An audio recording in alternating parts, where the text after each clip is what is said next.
Mr. Francie, I've been waiting to have this conversation for many, many, many months. But today on this show, we are going to compare Ontario versus Alberta. There's been so much talk about Alberta. I call it Albertario, as you know, because most of Ontario's investors have migrated to Alberta, made it their own.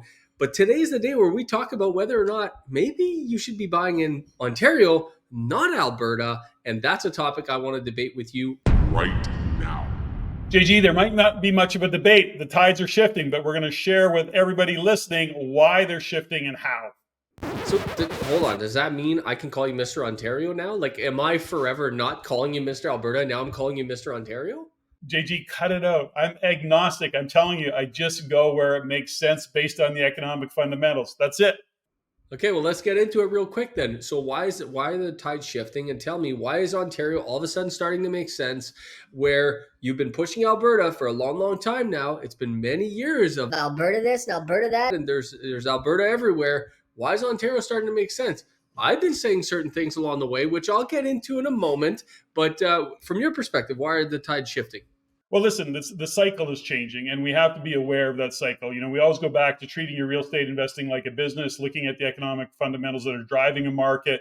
We look at real estate cycles, and what's starting to happen today is that the bad news is starting to be good news for real estate investors. That's the game we're playing.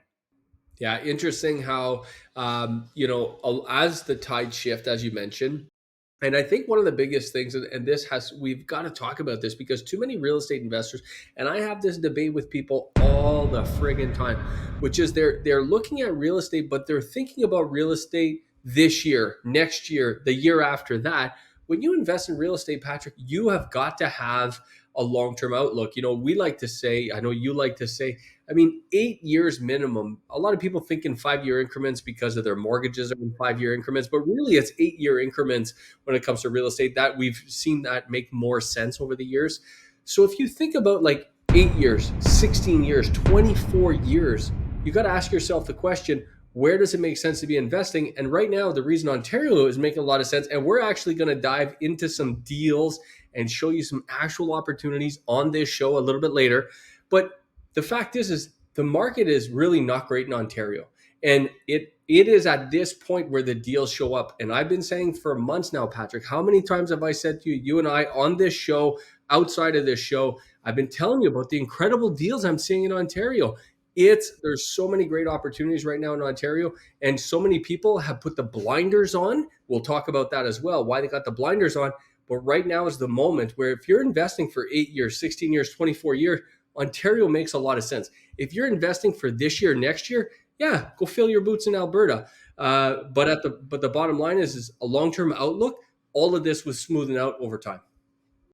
100%. And listen, at the end of the day, we share time and again. The whole point of what Real Estate Investment Network has done for 30 years is shared about what is the economic fundamentals that drives housing and drives investment in different regions. Listen, the regions are changing. The cycles are changing. We have to stay ahead of it. That's really what this is all about. And this is the show today that we're going to talk more about that specifically. It was 2020, Patrick, where you started bringing, the attention to the fact that the cycle in Alberta was changing. Things were shifting. At that time, you and I were looking at real estate together. I ended up in that deal didn't work out, but I ended up investing in a bunch of commercial. I invested in some industrial. I invested in a variety of different properties out there. And that was 4 years ago, I guess, which is fantastic. So I've been able to ride that awesome upswing in Alberta. But it doesn't negate the fact that what's happening in Alberta right now is you're going to the top of the market. You're hearing it, Patrick, firsthand from strategic partners we have there in Alberta. Multiple offers. People are going crazy over there. Not enough inventory. Things are really, really hot right now over there in many parts of Alberta. Not all parts, but many parts of Alberta. And it's leaving a lot of people scratching their head trying to find a deal where all the deals are right here in Ontario. I'll show them to you a little later. Well, let's talk about Alberta briefly. At the end of the day, Alberta is in a boom cycle. And right now, everybody's a real estate genius in Alberta. I'm hearing it. I'm seeing it. Everybody's being that real estate investor genius, and they're all getting rich, on paper. Of course, very few are actually pulling cash off the table. The point is this, is that when we get into these boom cycles, this is where mistakes are made, because to our earlier point is they're not looking at the long-term real estate horizon and the cycles that happen. So right now, everybody's like diving into different parts. They're buying anything that even makes sense in the moment, and they're not thinking strategically about the investments that they're making. So does Alberta still have a good run ahead of it? 100%. But you need to be very strategic in what you're buying, what you're investing in, what regions you're in. So important, JG.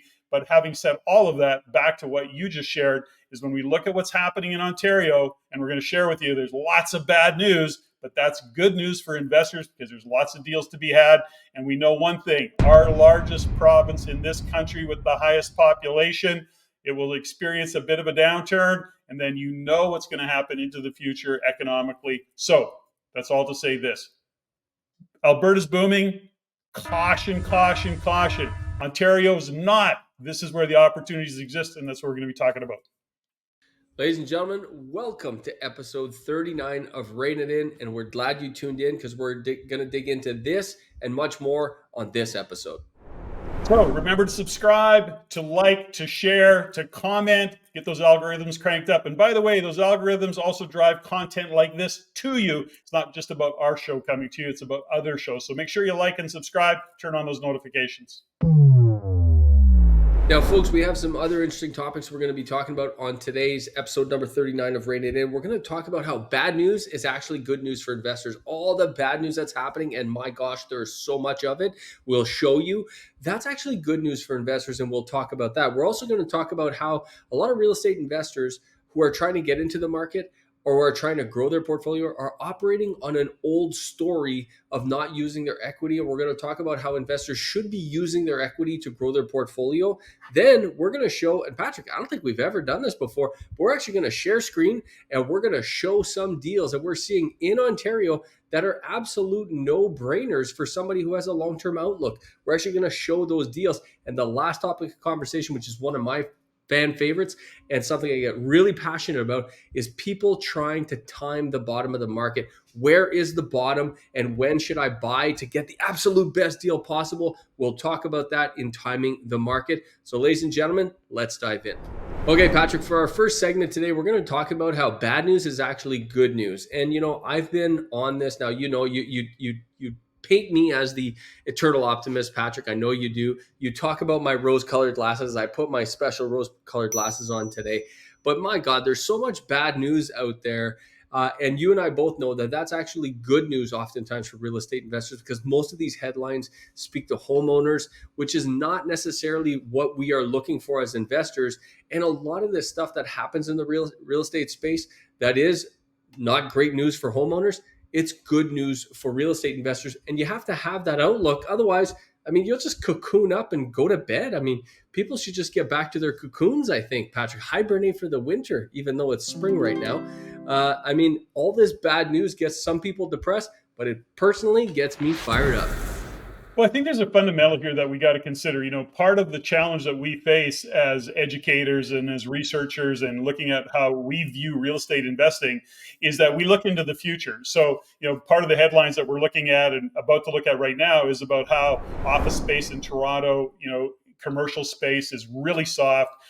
Rentals have really dropped. People aren't going back to the office. We were literally talking about that 4 years ago when the pandemic hit. And the reality of it is that we knew people weren't going to come back to the office. The work from home cohort was still going to be work from home, even pushback coming back to the office now when companies and even the government saying come back at least 2 days a week, 3 days a week, they're getting pushback.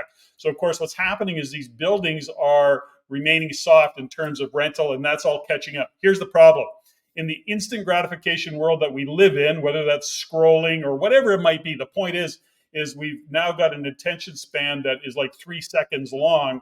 And the point of what I'm sharing is that when we're looking 4 years ahead as real estate investors, 5 years into the future, we saw this coming. We started talking about it. Now, the effect of that is, of course, part of what's playing into the condo market in Toronto and in the GTA. So when we look at these headlines, JG, and when we talk about what's happening, sometimes when you look into the future, it's just not exciting. Well, it's not happening to me right now. Like, it doesn't affect me today. And that is the problem with investors who aren't being sophisticated, who aren't being savvy. Watch, it will pay. I may have been early, but I'm not wrong. There's a real good lesson in these types of headlines, Patrick, and there's also a good lesson for real estate investors because you called it, and we knew the condo market would be a little bit softer on. Sorry, let me repeat. We knew the office market would be soft and have a soft rebound. That I think we knew. We called that. You called that. We talked about that. What's interesting though is that in combination with higher interest rates, that in combination with a couple different ripple effects, and that's the lesson here for real estate investors is there are some unintended consequences. There are some ripple effects. And in real estate, you have to be able to draw those parallels because one thing that may seem like it doesn't have a direct correlation to another thing, like people going back to work. How is that going to affect the vacancy and the downtown pricing of condos? Well, the fact is that there's if and let's just look at it this way and draw out this kind of parallel a little further, because if you used to work in Toronto downtown and you used to go to work to the office 5 days a week, and now you're only in there 1 day a week or maybe 2 days a week, it's no problem for you to go live on the outskirts now because you don't have to be downtown every day anymore. You only got to go there once a week or maybe twice a week. You can live in Peterborough. Ooh, interesting market. You can live in Barrie. Very interesting market. You can live in Hamilton, in Aurelia, in Brampton. You could even go as far as St. Catharines, Niagara Falls. Why do you think some of these markets have experienced huge booms? Is because of some of these unintended consequences. And these ripple effects are good lessons for investors, Patrick. And again, bad news for some people, good news for other people. Yeah, 100%. And then you have to be able to connect the dots. So when we look at what's happening, when we started to see that we anticipated the commercial space getting soft because people weren't going to go back to the office, the work from home cohort. Now, imagine, that you can actually justify commuting that few days a week, 2 or 3 days a week, as opposed to every day grinding it out. And then the other side of that is that the condo market, when you see how many units are coming onto the market and they're in that 500-600 square feet, your walk-in closet's bigger than that, JG. So the point is that when we look at what brings people into a downtown core, it has to be jobs. And when we consider the fact that people don't have to go into the office anymore, they're going to go to where there's comfort, where they can go outside, where they can perhaps have a small backyard. And then, of course, affordability. What can you buy for the same money that's more than 500 square feet? So all of these things is like connecting the dots. Now, we can go on to say this is when that market was hot, when that condo market was hot, you're into that boom cycle. We've said it 100 times. Everybody looks like a genius because they're buying. They're all making money. I'm going to assign. Nobody's intending to even hold on to these. I shouldn't say nobody. Many are not intending to hold on. They're going to sign that deal and offload it for a higher price. Guess what? The music stopped. And now there is no assignment deals. And it is really melting down a lot in that condo market. Patrick, I'm officially right here, right now, renaming the boom cycle. We're not calling it that anymore. We're going to call it the genius cycle, where everybody appears like a genius. We're going to call it Yeah. the genius cycle, Yeah. which is interesting, right? So now I do want to go one layer further, Patrick, because there's again some more headlines coming out, like new condo sales in Toronto have hit a 15-year low. If you take out April of COVID, you're at a 15-year low in many home sales period across the Toronto region. And again, we talk about this all the time, Patrick. Toronto and the GTA gets a lot of attention because it's the biggest real estate market in all of Canada by a long shot. So it gets all of the attention. But look at this: new condo sales in Toronto hit a 15-year low. If you're an investor and you invest in condos, you read this, you start to freak out, right? You're like, oh my gosh, what's happening to my investment, so on and so forth. But Patrick, you and I last year looked at a deal. Remember with Simeon, and this was a phenomenal condo development that was happening in Hamilton. First and foremost. Second of all, it was on an LRT. It was right on the GO train. It was right within walking distance, and those units were much bigger than the shoeboxes downtown Toronto. And they were very affordable compared to downtown Toronto. This is the kind of thing, Patrick, where that kind of project most likely will still do incredibly well because it's different than this here, what's lumped into this headline. And again, this is where the bad news for some is the good news for other. And as an investor, you have to have your investor glasses on, not just what everyone else is talking about. Well, JG, let's go back to a fundamental that you shared earlier on in the show, which is the cycle is changing, but also the way of investing in real estate is changing. We were, I'm going to say, spoiled by historic low rates, the capacity to get mortgages. Banks were lending more. They weren't as cautious as they are. What we've come into is a market where, number one, the rates are higher. Number two, you're trying to find deals that make sense because of the cost. Number three, you've got mortgage lenders who are being very conservative in their lending and how they lend, and it really has slowed down that market. So that time where you could borrow money inexpensively, where you could get in light, those times have changed. When you can find deals that cash flowed really easily, those times are changing. And in Ontario, what you're finding is deals are showing up, but you still have to be able to have the capital to get in and play the game. You still have to be able to finance that deal, and you may have to put a little more money in to get it to cash flow. So the point is this: how we've invested in real estate in the past in terms of the lending environment, interest rate environment has shifted, and we have to pay attention to it. That's not to say there's no opportunities, but if we still live into an old story, we're going to be shut down. To your point, we're going to curl up in a fetal position and just lay there and cry. Yeah, absolutely. Now, let's segue that into the next segment, Patrick, because you just said something interesting that we were talking about offline, and that is this old story that investors have. Because a lot of investors, I don't know about everybody else, but like me, when I started investing in real estate, I didn't even have enough money to do my first deal. I had to do a vendor take back to do my first deal in order to get into this game, because the fact is real estate has one massive barrier to entry, and that is you need to be able to put a deposit down. And for it to cash flow, it has to be a significant deposit, 20%, 25%, 15%, 30%, whatever the case, whatever the number is, depends on the deal.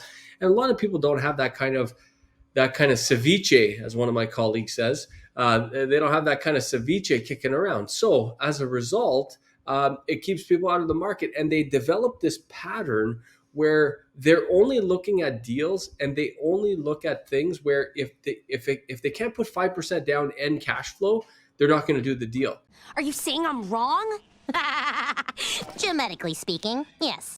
I got to say, in this environment, that's almost next to impossible. And I was having a conversation with someone just the other day, and they said, JG, I'm running these numbers on doing a coach home. And I said, okay. And he says, I can't seem to make the math work on this coach home at 100% financing. I said, so let me just get this straight. You want to finance the whole thing 100%, and you can't make the numbers work. He says, yeah, it's essentially break even at 100%. I said, yeah, but imagine if you put 10% down, 15% down, 20% down on that coach home, use a little bit of your equity, you're going to cash flow like crazy. So some experienced investors have this old story where they don't want to use their equity, Patrick. And I think as the market matures for some people, if they have the capital, they got to use that capital and put that money to work, because equity sitting in a property, and there's a lot of debate about this, and you and I should get into it, but there's a debate about how much equity you should have in your property. What is the proper loan to value ratio that your property's actually the best use of capital? And that number, by the way, just in case people are curious, is typically around the 70% rate, 70 to 75% loan to value, meaning 25 to 30% equity is the best use of capital. Anything lower than that, like if your loan to value is say 50%, where you have 50% equity, that's a really low loan to value. And the odds are you're not getting the best ROI in that space. And a lot of real estate investors are scared to put that money to work, Patrick. And it's a mental game they have to play with themselves. And I'm seeing a lot of investors that need to do that right now.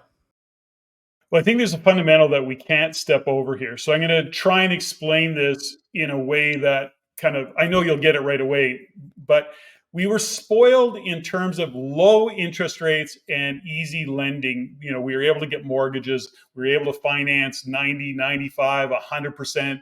And everybody had a line of credit at, 2 and 3%. So it made sense, and we could make it all work, right? So that shifts the dynamic of what we were doing as real estate investors, because leveraging your capital made total sense. Now, here's where people aren't doing the math. Go back to the instant gratification component of this. Back to your point, JG, is that we've got equity and or maybe we have cash sitting. Here's the challenge. People aren't necessarily doing the math on what it's costing them to not use that equity and or that cash. So in other words, when you look at the global macro picture, we talk about it every show. When we look at what's happening in the world of real inflation, now forget about the CPI numbers. We're paying more for food, we're paying more for gas, we're paying more for many goods and services. Labor costs are going up. Listen, we're paying more. So the difference is this, is aside from that ROI that you are anticipating, you have to consider how much your capital is losing value by sitting in the bank, for example. Do you understand what I'm saying? So yes, CPIs, yeah, well, it's 3 or 3.5%. Listen, take that number and double it, and that's what's being eaten away from having capital that isn't being put to work. Now it becomes a necessity. You follow what I'm saying in that regard? There's a bigger spread here than people Yeah. are working into their math. No, it's a really good point, Patrick, and you're absolutely right. The other thing too is I will say I've been with Rain and I've been involved in the Rain community now since 2012, I believe it was when I started. So it's 12 years I've been involved in the Rain community, and I got to say this: when I first started, Patrick, and this has been the case ever since that first day, is I used to hear people talk about how amazing it was in 2005 and 2004 and 2008 and 2009 and how much easier it was to get capital back then and how much more difficult it was in 2012. And then it became more difficult in 2015. And then it became more difficult in 2018. And now here we are in 2024 and it's still more difficult. But the point is, Patrick, if I would have listened to that little voice inside of me that said, or not that little voice, but that feeling like, oh, I wish I could go back to 2004. I wouldn't have invested in real estate back in those days, and I'd still be cocooned, hibernating, doing absolutely nothing. And the fact is that you can't let that stop you, because if you do, you're not going to be able to get the best of what's to come. And I think a lot of real estate investors right now are in that state where they're trying to time the bottom of the market. They're trying to wait until interest rate goes down. We'll talk about that after. But the fact is that that's a game you're not going to win as an investor. And Rain always says it really, really well, which is it's not wait to buy real estate, it's buy real estate and wait. And that time, when it comes to compound interest, when it comes to compounding returns and leverage of capital like real estate provides you, the time is the most important factor. And people are wasting freaking time, Patrick, and it's going to kill them in the end. Go and do likewise, gents. The money's out there. You pick it up, it's yours. You don't, I got no sympathy for you. Well, they're waiting, and we don't know what they're waiting for, because it's not going to go back to what we had normalized historically. We're years away from that even happening, and I know a lot of people are holding their breath, waiting for interest rates to come down. I haven't changed my thought process. I'm going to be surprised if we get a reduction, and believe me, I want one, but I'll be surprised if we get any kind of a rate reduction this year. And it'd be great if we do. I'll be happy, but I just don't see it. I don't see it in the cards. Now let's move on to the next part, Patrick. We talked about, as we opened the show, Ontario versus Alberta. You know I'm a big fan of Alberta, but you're Mr. Alberta. I'm Mr. Ontario. At least I think you've called me that before, and now it turns out I'm going to be a genius for being in Ontario. But that's why they call me J Genius. But anyways, that's a side story. But I want to just show some of the deals that we're seeing out there, Patrick, because there are incredible deals kicking around in so many different markets. And back to what you said a while ago when we started the show, you said, what happens is during the genius cycle, called the boom cycle, everybody appears like a genius, and you have everybody in the market, everybody trying to do deals, everybody and their brother-in-law and sister and are getting together, they're grouping together, they're doing real estate. And that's typically, for us experienced real estate investors, that's a difficult time. And the reason it's a difficult time is because properties are being bid up. Properties are being bid up beyond reason because people just want a deal. People just are feeling like they're missing out. There's the fear of missing out that's happening. And as a result, it's a tough place to be. All of that's out of the market now. All of that is out of the market. And as a result, deals that should be snapped up in a moment, in an instant, are not snapped up and they sit on the market. And this presents amazing opportunities for real estate investors that are serious, that are treating it like a real estate investment business, the business that it is. And this is a good example of one, Patrick. This was just brought to me yesterday. This is on the open market. There's nothing special about this. It's not like an insider deal that I got access to. This is just on the open market. This is in Aurelia, a very good, region. And not only is it a good region, this is a very good location within Aurelia. And look at this. It's a little bungalow. It's a tiny little place. It's half renovated, as you can see here. You can see the pictures. It's obviously been gutted. So it's a blank canvas. And they're selling this, Patrick, for $289,000. I have a bare piece of land a couple blocks away from this, and that piece of land is worth 350 without a house on it. And this is worth 289,000. So I don't know, like I see this and I start salivating, as you can hear it in my voice here, Patrick. So what do we want to do with this? Because if I could just shake people awake and say, look at the kind of deals that are out there, this is just one example of a deal I stumbled across. But there's some of these kinds of deals in every single city around Ontario right now. Well, I think this is so, I mean, gosh, we just went through it. So people forget. So what's happening, for example, in Alberta, listen, there's lots of deals to be had there. That cycle is going to continue for a while. If you're in Alberta, be very, very cautious in what you're doing and you're chasing deals. Listen, real estate, investing in anything is emotional, JG. And I don't care if it's real estate or Bitcoin or the stock market or the hot tip. There's so much emotionality around it. And FOMO kicks in because you're surrounded by people who are all chasing the deal, who are all going to get rich tomorrow. This is exactly when sophisticated investors got to take a breath, step back, ask, am I just getting caught up in the market sentiment? Am I just getting too emotional around this? And the answer is going to be probably yes. So get back to the data, get back to the math. I'm not saying don't invest in Alberta, by the way. I'm saying you're into a boom market. Pay attention to what you're doing. Do not chase deals. Look for those deals. Work hard. Back to what you're talking about, Ontario. This is where the counterintuitive comes in. Is like, okay, do we not see a long-term positive picture in the most populated province in our country? Yes, it isn't going anywhere. This isn't like, I don't know, Grand Prairie or it's not like Timmins. It's like not some, we look into the future and we know where Ontario is going to come back to. And right now there's great deals, but there isn't market sentiment. There's lots of negativity overall. And that's what we have to declutter. Now, I can appreciate, Patrick, that you look at something like this, right? And I'm going to try to get objective for a second and look at this from a beginner's perspective. Like, if you look at the mold here. I mean, this is black mold, by the way. People are looking at this and they're thinking, "JG, you'd really buy this?" Well, by the way, mold is gold. Remember that. Mold is gold. So remember that. But the point is Patrick, yes, if you're a beginner and you're not ready to take on a project like this, fair enough. Listen, this is a big project. This is a $100,000 renovation all day long. But the fact is that you can have like a great construction partner, like Vistra Property Management, as an example, a company, of course, that I own. You guys know that. This is what we do for investors: is take these kinds of properties, turn them around, rent them, make them cash flow positive investments for people. That's exactly what we do. So whether you work with a Vistra Property Management or somebody else, I mean, the point is, if you can't take it on yourself, that's no problem. There are people out there that can help you, and then everybody wins, and that's what's important. But these deals, Patrick, are out there, left, right, and center. I'm literally seeing these on a daily basis. I just got off the phone with another RAIN member the other day. He's looking to purchase a fourplex, beautiful fourplex property. Get this. This property's been in construction for years and years and years. It's half finished. It's fully enclosed. It's got windows. It's got doors. It's framed internally. It's got no drywall. It's got HVAC mostly done. And this is an ICF construction, so concrete construction, all the way to the roof, primo construction.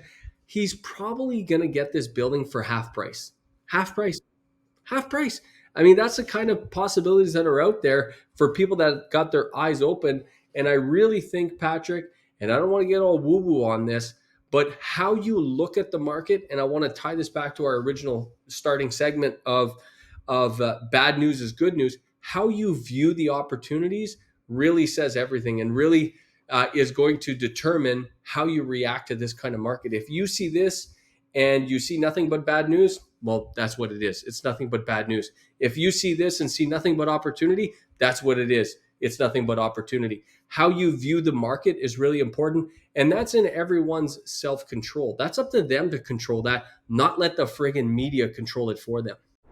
Well, it's tough. When you look at the headlines, it's all doom and gloom until you unpack what those headlines are dooming and glooming about. Number one. Number two, you said something that I don't think we want. We've got to make sure we don't step over this. Is that you look at the project that you're giving an example here, or the one that you're talking about with the fourplex, and then those less experienced investors going, well, how could I ever take on this project? But there's a fundamental that behind all of this, which is now, because Ontario is softer, what's happening with the construction industry is there's more labor available. Now take that to Alberta, it's the opposite of that is true. You're into a booming market, you can't get help, and when you do, you're paying a prime price for it.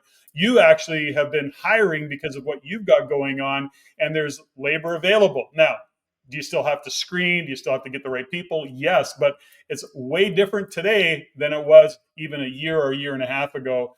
Things have come to a point where you can get talent.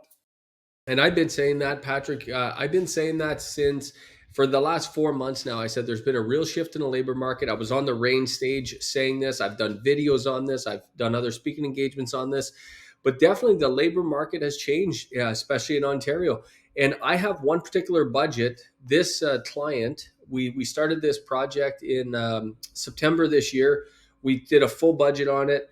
It was a coach home build, and the budget came in, and it was a little bit more with the interest rates. The interest rates had paused, but they were still high. The market was still on its way down. The point is I've been able to get this $80,000 out of that budget, and I've reduced that budget by $80,000 because I've got new labor agreements in place with our contractors because the labor market is down that much. Now, tell me, is that going to last forever? People in Ontario, that's not going to last forever. That's a moment in time where it's a hell of an opportunity. So I have several now at Vista Property Management where clients are jumping on board. They're doing their duplex conversions. They're doing their coach homes. They're doing this now because they know that these labor rates will not keep up in 3 months and 6 months and 12 months. It will not be the same. You won't get the same deal. You said something I don't want to step over one thing that you just pointed out.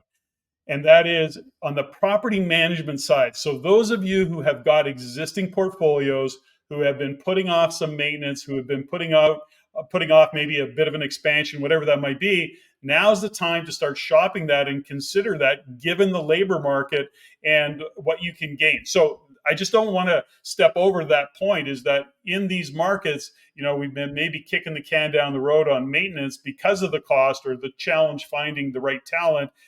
That has shifted in Ontario, and this is maybe a time to start considering what you've got with your existing portfolio to make it better. Now, I will say this though, Patrick, and you're right about the labor market shifting as we've been talking. But what I've been hearing from clients is and a lot of people have come to Vista Property Management, and they are now hiring us to do these various projects, which is great. That's what we're in the business of. We're in the businesses of enriching lives and helping investors create profitable portfolios. That's what we do. But people are saying that they can't get these deals on their own because, as you know, Patrick, what happens when the labor market is these people that are dying for work, they're attaching themselves to bigger companies like Visture that have a constant flow of work for them. So these individual labor, carpenters, plumbers, HVAC, electricians, they're not out there working for individual homeowners, and they don't like that. They're attaching themselves to bigger companies like Visture because we have a steady flow of work. So I just want people that are watching this to say, shit, I'm having a real hard time finding people to help me. Got it. But that may be because you're not working through a bigger company like Visture as an example. Yeah, 100%. Now, last topic of conversation, Patrick, for today and you and I both get wound up about this one, which is exactly why it's on the docket, and that is timing the bottom of the market. I think increasingly from today forward, there's going to be this constant talk of timing the market. I'm already hearing it. Yeah, but JG, if I wait a little longer, Prices might come down a bit more. Yeah, but JG, if I wait a little longer, interest rates might come down. and there's all this talk about trying to time the bottom of the market. And I personally think, Patrick, that's a real dangerous game. And I think that nothing, most often nothing but heartache comes from trying to time the market. And that's my personal thoughts. What do you think? Well, I think there's a story that everybody's telling themselves that they're expecting because they're reading the headlines from the naysayers out there saying that we're in a housing bubble and that prices are going to come off a lot. And they're just not. I can't see it happening given what's going on, which is as much as they're now cutting back on population or immigration, in other words, non-permanent residents, we're still going to have a large part of our immigration and our population growth because it's what's driving our economy, by the way. So the government's smart enough to know they'll say all the right things, like we're going to cut back immigration. They're going to cut it back very little. We can't afford to as a country because of how we operate. So that's a different story. The point is that we still have a supply shortage. We still have immigration coming into this country, and ultimately people are going to be renting. They need housing. So the point of it all, JG, is that if many are waiting on the sidelines thinking the market's going to come off a ton, it's not. I just can't see it happening. Now, is there going to be pockets in specific cities or towns? Yes, of course, there always is. But in a general blanket statement, that isn't going to be the case. So if you're doing the research that we teach, and what Rain talks about is when you look at the economic fundamentals, when you look at job growth, GDP, population into any given region, into a city, you can make decisions and you can actually see where this is going. And there's not a lot of places in Ontario, for example, that you're going to see big pullbacks in housing prices. You're just not. So if you're waiting for that to happen, you're going to be really disappointed and you're going to miss the opportunities. I also love that, Patrick. I also encourage people to do the research on, as you said, their region that they're investing in, because they're reading these headlines about Toronto downtown condos.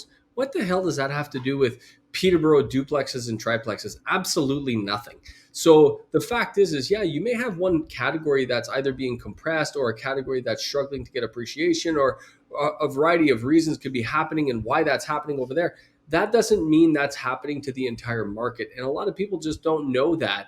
So we encourage you. I mean, that's why Rain does all that research. That's why Rain provides all that great information, is so people can be aware and make intelligent and data-driven decisions. Most people, unfortunately, are willing to do the work to get that data. But timing the market, if you're out there and you're stressing out trying to time the market, I could promise you one thing: it's not a good move. That I could promise you. And if you actually do the math, Patrick, let's say you want to buy a real estate piece of property and you want to invest for the next 15 years, 16 years, 20 years, whatever the case may be.